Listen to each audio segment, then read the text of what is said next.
मित्रों, history research point पर आप सभी का स्वागत करता हूं। बीपीएससी पीजीटी हिस्ट्री की क्लास चल रही है। बीपीएससी पीजीटी हिस्ट्री की कंप्लीट क्लास चल रही है और पूरा का पूरा जो भी सीरीज आप लोग को मिल रहा है वह एनसीईआरटी बेस मिल रहा है।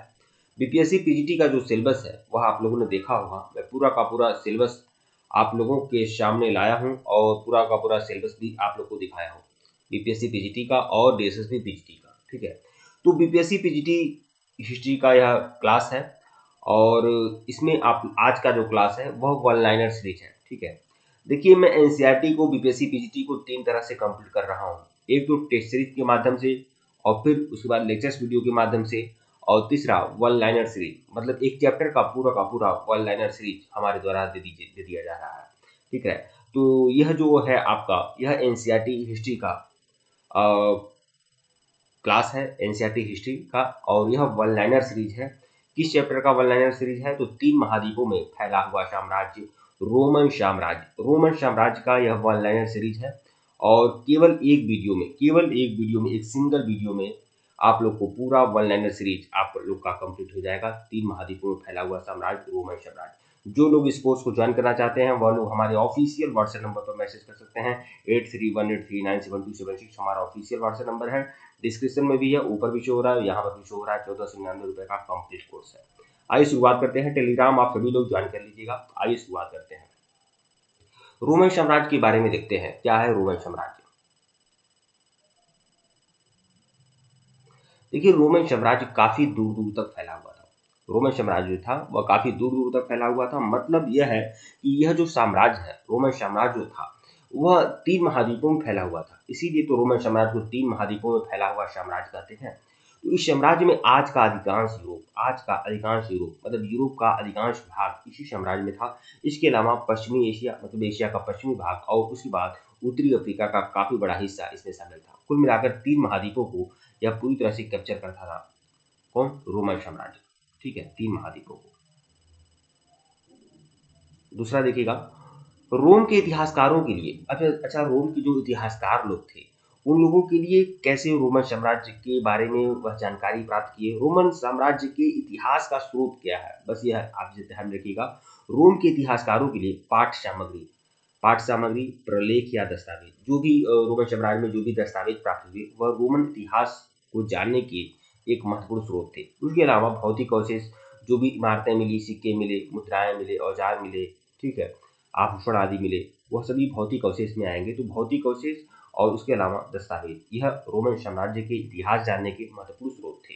ठीक है,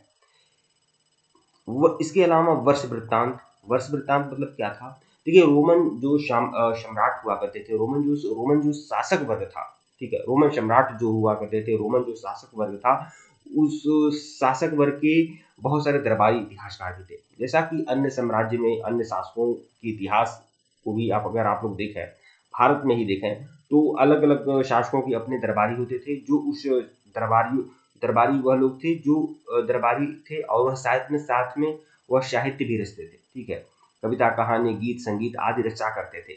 तो समकालीन व्यक्तियों द्वारा, जो भी रोमन सम्राट हुआ करते थे, उनके समकालीन व्यक्तियों द्वारा प्रति वर्ष लिखा जाने वाला इतिहास के ब्यौरे को वर्ष वृत्तांत कहा जाता है। तो उन दरबारी इतिहासकारों ने एक वर्ष में जो भी कुछ राज्य में घटित हुआ, उसको एक वर्ष में जो भी कुछ राज्य में घटित हुआ, उन समकालीन व्यक्तियों ने अपने वर्ष वृत्तांत में लिखा और बाद में यह भी इतिहास जानने के महत्वपूर्ण स्रोत हो गए। रोमन साम्राज्य के इतिहास जानने में इनकी भी महत्वपूर्ण भूमिका थी, क्योंकि उस समय वर्ष वृत्तांत लिखा जाता था। ठीक है, यहाँ एक बात करूंगा पेपराइस क्या है। देखिए, जब मैं नोट्स आप लोग को दिया हूँ और जब मैं नोट्स दिया हूँ तो उस नोट्स में मैंने यह बात है, पीपीटी में मैंने बहुत ही अच्छे तरीके से पेपराइस को अच्छे से बताया हुआ है और इसका पिक्चर भी दिखाया हुआ है कि नील नदी के किनारे यह पौधा उगता था, पेपराइस। ठीक है, तो पेपराइस एक सरकंडे जैसा पौधा होता था, ठीक है, जो नील नदी के किनारे उगा करता था। इससे लेखन सामग्री तैयार की जाती थी, मतलब पेन तैयार किया जाता था। ठीक है, जिससे क्या किया जाता था, लिखा जाता था पेन से। ठीक है, पेन, कलम तैयार किया जाता था और इसके अलावा कुछ उसके पत्तों पर भी लिखा जाता था। ठीक है, तो पेपराइस एक सरकंडे जैसा पौधा होता था जो नील नदी के किनारे उगा करता था। इसी लेखन सामग्री तैयार की जाती थी। ठीक है, देखिए, यह जो आप लोग को सामग्री दे रहा हूं ना, यह 3 महाद्वीपों में फैला हुआ साम्राज्य रोमन साम्राज्य का वन लाइनर सीरीज है। ठीक है, इसमें मैं इसके पहले मैं इसका टेस्ट सीरीज भी आप लोग को दे चुका हूँ, इसके पहले मैं इसका लेक्चर्स वीडियो भी दे चुका हूँ। तो लेक्चर्स वीडियो में टेस्ट सीरीज में बहुत ही अच्छे तरीके से डिफाइन कर चुका हूँ, समय लेकर डिफाइन किया हूँ। यह वन लाइनर सीरीज दे रहा हूँ और एक ही वीडियो में मुझे कंप्लीट करना है, इसीलिए जो कुछ फैक्ट वाले प्रश्न फैक्ट है बस मैं वही बता रहा हूँ। ठीक है, बाकी समझने के लिए आप लेक्चर्स वीडियो आप अच्छे से देख सकते हैं। ठीक है, साम्राज्य का आरंभिक काल, मतलब रोमन साम्राज्य की बात कर रहा है कि रोमन साम्राज्य का आरंभिक काल क्या है। तो रोमन साम्राज्य में 509 ईसा पूर्व से 27 ईस्वी तक का जो काल था वो गणतंत्रात्मक व्यवस्था यहाँ पर थी। मतलब रोमन साम्राज्य में 509 से 27 बीसी तक क्या था, गणतंत्रात्मक व्यवस्था थी। ठीक है, अब 27 बीसी के बाद यहाँ पर राजतंत्रात्मक व्यवस्था शुरू हुई और राजतंत्रात्मक व्यवस्था का शुरुआत करने वाला कौन था, प्रथम सम्राट ऑगस्टस। ठीक है, मैं इस वन लाइनर सीरीज में मैं आप लोग को बहुत ज़्यादा समझा नहीं पा रहा हूँ और समझाऊंगा भी नहीं इसमें, या समझाने वाला इसमें केवल फैक्ट आप लोग को बता रहा हूँ। ठीक है, समझाने के लिए मैं लेक्चर्स वीडियो और टेस्ट सीरीज में बहुत ही अच्छे तरीके से समझा चुका हूँ। ठीक है, तो इसमें केवल आप लोग को वन लाइनर सीरीज है जिसमें फैक्ट ही आप लोग को बताऊंगा। ठीक है, और प्रथम सम्राट ऑगस्टस 27 ईसा पूर्व में ऑगस्टस ने गणतंत्र शासन व्यवस्था का तख्ता पलट किया और स्वयं सम्राट बन गया। इसके राज्य को प्रिंसिपेट कहा गया है। वह एक प्रमुख नागरिक के रूप में था, निरंकुश शासक नहीं था। ठीक है, तो सम्राट ऑगस्टस का जो शासन था राजतंत्रात्मक शासन था और इनके शासन को क्या कहा गया है, प्रिंसिपेट कहा गया है। ध्यान में रखिएगा आप लोग। देखिए, जो भी लोग बीपीएससी पीजीटी के लिए और एसएसबी पीजीटी के लिए हमारे कोर्स को लेना चाहते हैं वह लोग ले सकते हैं। हमारे ऑफिशियल व्हाट्सएप नंबर पर मैसेज कर सकते हैं। ऑफिशियल व्हाट्सएप नंबर डिस्क्रिप्शन में भी है और मैं वीडियो की शुरुआत में भी ऑफिशियल व्हाट्सएप नंबर बताया हूँ। ठीक है, आप संपर्क कर सकते हैं। केवल 1499 रुपये का कोर्स है। रोमन साम्राज्य के राजनीतिक इतिहास के 3 प्रमुख खिलाड़ी कौन है, मतलब रोमन साम्राज्य के राजनीतिक इतिहास के 3 प्रमुख खिलाड़ी। ठीक है, सम्राट, अभिजात वर्ग मतलब कुलीन वर्ग और सेना।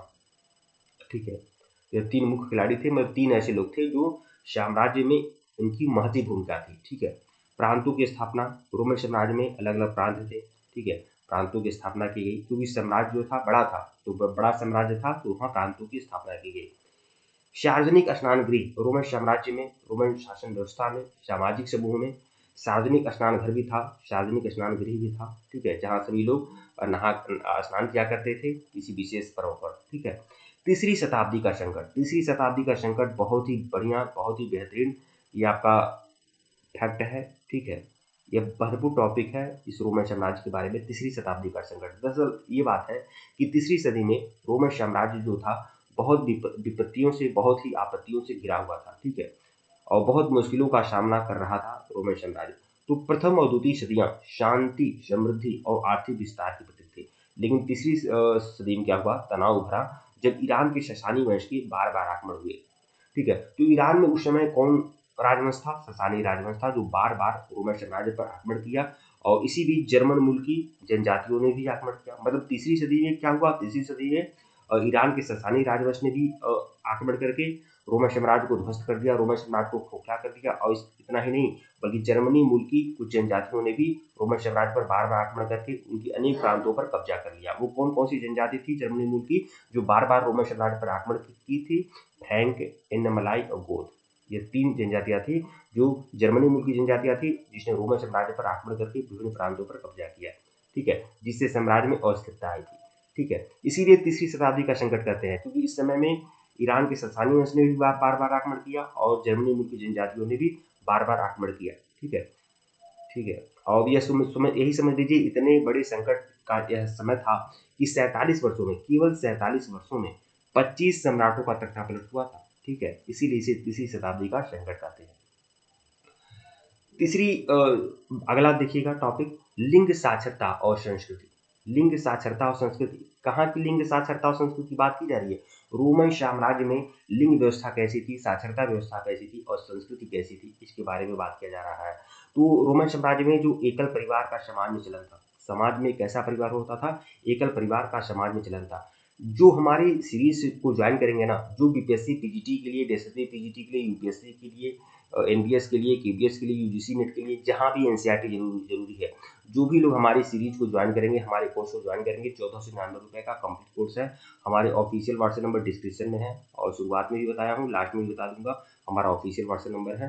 ठीक है। और आप संपर्क करिएगा, केवल 1499 का कंप्लीट कोर्स है। ये सारे मटेरियल वन लाइनर सीरीज भी दूंगा, टेस्ट सीरीज भी दूंगा, लेटेस्ट वीडियोज भी दूंगा, नोट्स भी दूंगा, सब कुछ दे दूंगा आप लोग को, ठीक है। तो लिंग साक्षरता और संस्कृति, तो रोमन साम्राज्य में एकल परिवार का समाज में चलन था, ठीक है। महिलाओं की स्थिति क्या थी? महिलाओं की स्थिति अच्छी थी, ठीक है। संपत्ति में स्वामित्व व संचालन में कानूनी अधिकार प्राप्त था। अब देखिए, महिलाओं की स्थिति रोमन साम्राज्य में अच्छी थी, ठीक है। संपत्ति में उनको क्या मिलता था? अधिकार मिलता था, ठीक है। साक्षरता कैसी थी रोमन साम्राज्य में? तो रोमन साम्राज्य में काम चलाओ साक्षरता थी। कुल मिलाकर थोड़ा बहुत साक्षर लोग थे, ठीक है। साक्षरता का स्तर बहुत बड़ा नहीं था, लेकिन कुल मिलाकर थोड़ा बहुत साक्षरता थी, ठीक है, जिससे वह रोजमर्रा की जिंदगी को जी सकते थे। सांस्कृतिक विविधता भी थी, सांस्कृतिक रूप से धनी था रोमन साम्राज्य, ठीक है। आर्थिक विस्तार देखेंगे कि रोमन साम्राज्य में आर्थिक व्यवस्था कैसी थी। तो रोमन साम्राज्य का आर्थिक आधारभूत ढांचा काफी मजबूत था, ठीक है।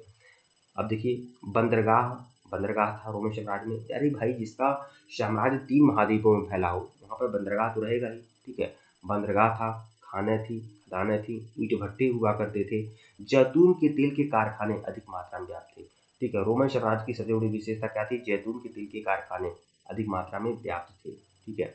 ईंट के भट्टे थे, खदानें थी, ठीक है।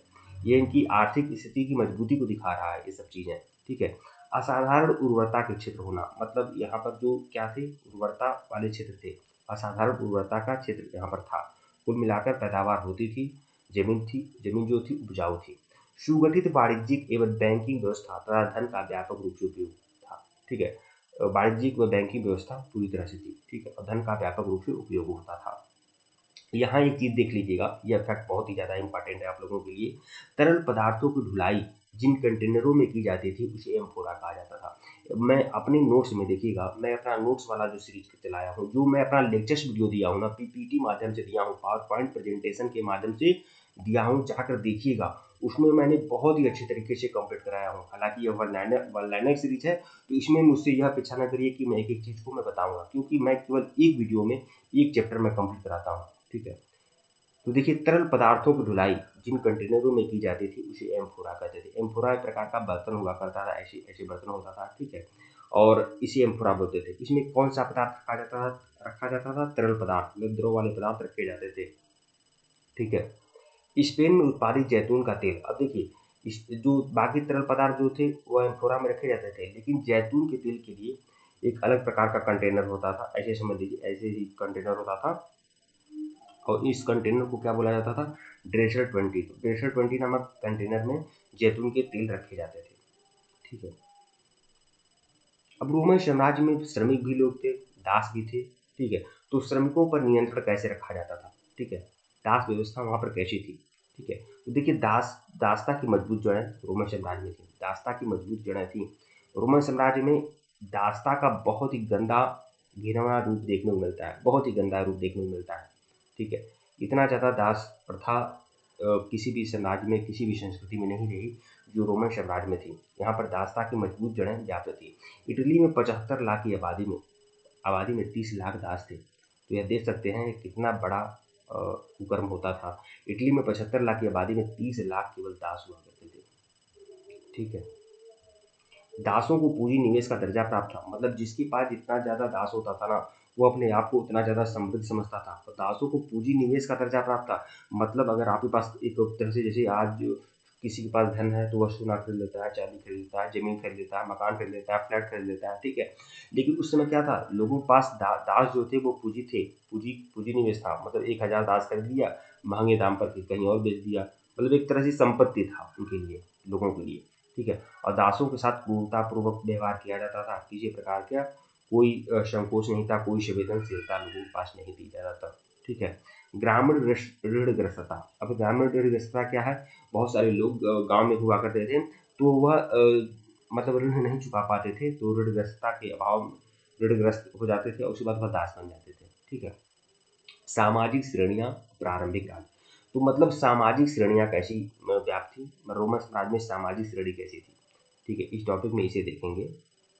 तो देखिए, रोमन साम्राज्य में सामाजिक श्रेणी कैसी थी, मतलब कौन कौन से समाज में कौन कौन से वर्ग के लोग थे। एक सेनेटर होते थे। अब देखिए, सेनेटर क्या होते थे?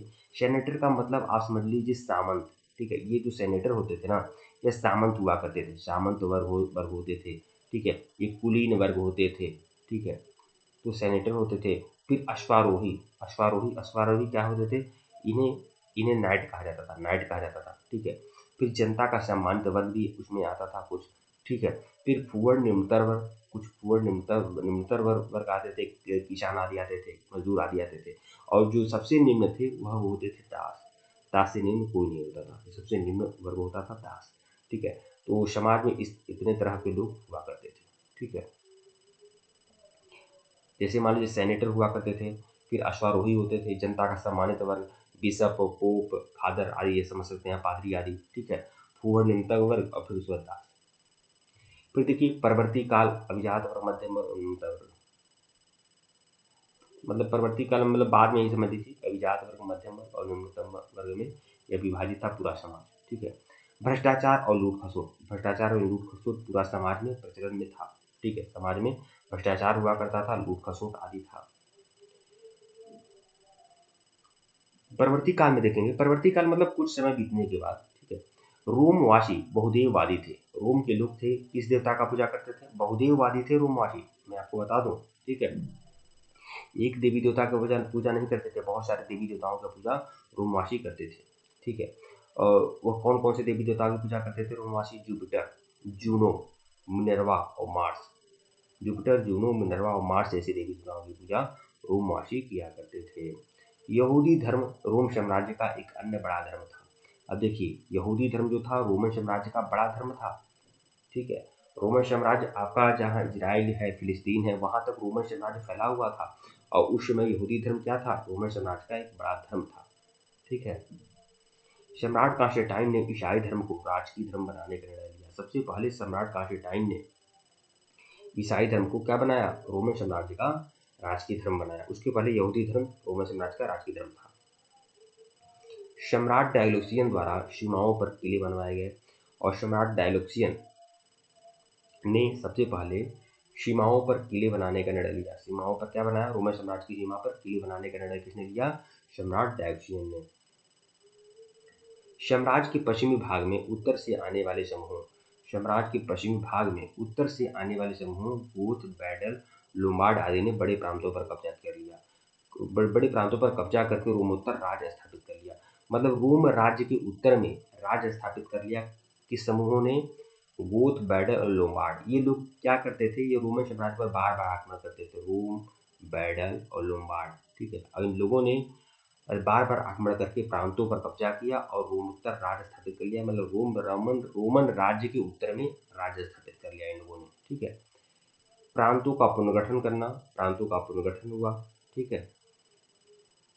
सैनिक व असैनिक कार्यों को अलग कर दिया गया। अब जो कार्य सेना करती थी, वह वह कार्य वह सिर्फ सेना ही करती थी, जो भी कार्य करती थी सेना करती थी। और उसके अलावा जो सेना से इतर काम होता था, वित्त का काम होता था, ठीक है, विदेश मंत्रालय होता था, ये सब असैनिक कार्य के अंतर्गत आता था। तो मतलब सैनिक व असैनिक कार्यों को अलग कर दिया गया। इस्लाम का विस्तार प्राचीन विश्व इतिहास की सबसे बड़ी राजनीतिक क्रांति थी, ठीक है। और इसी समय क्या हुआ, इस्लाम का विस्तार हो रहा था, ठीक है, रोमन साम्राज्य में।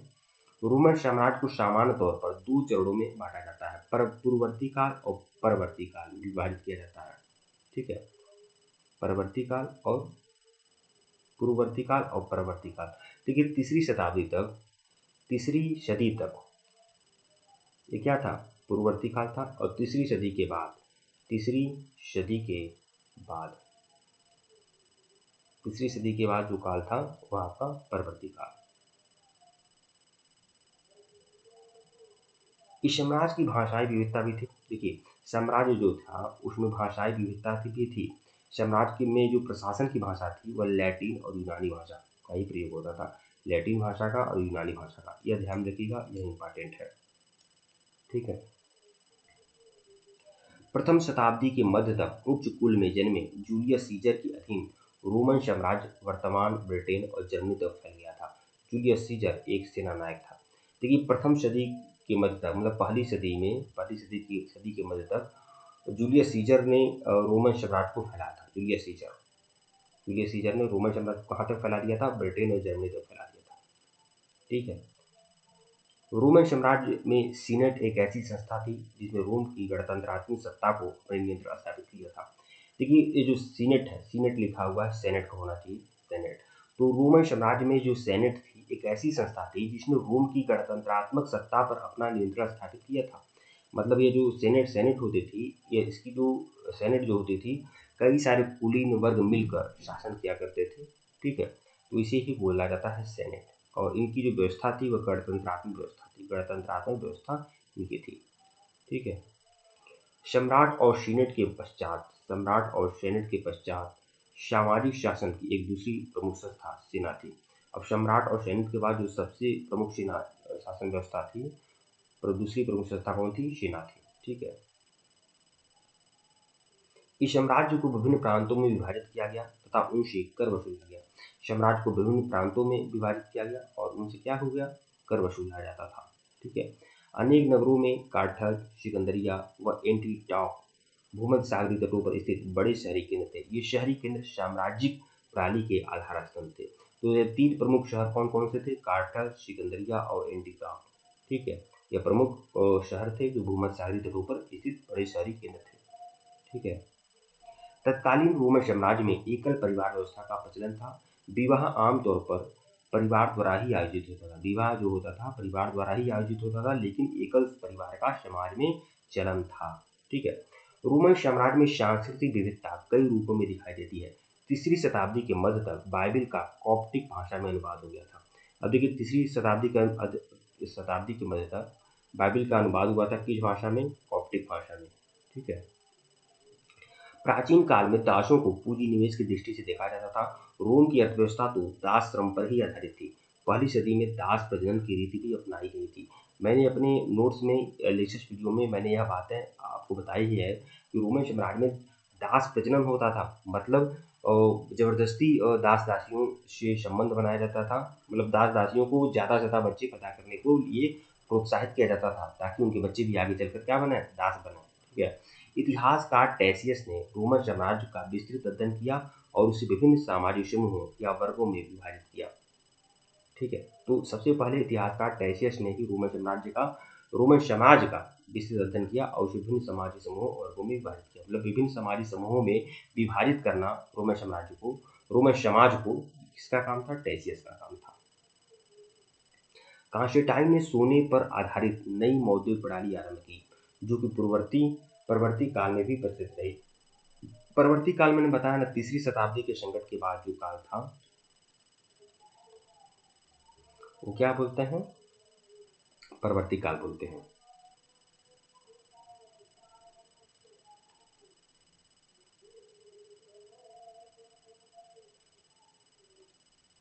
कॉन्स्टेंटाइन ने क्या किया? सम्राट कॉन्स्टेंटाइन ने सोने पर आधारित नई मौद्रिक प्रणाली प्रारंभ की।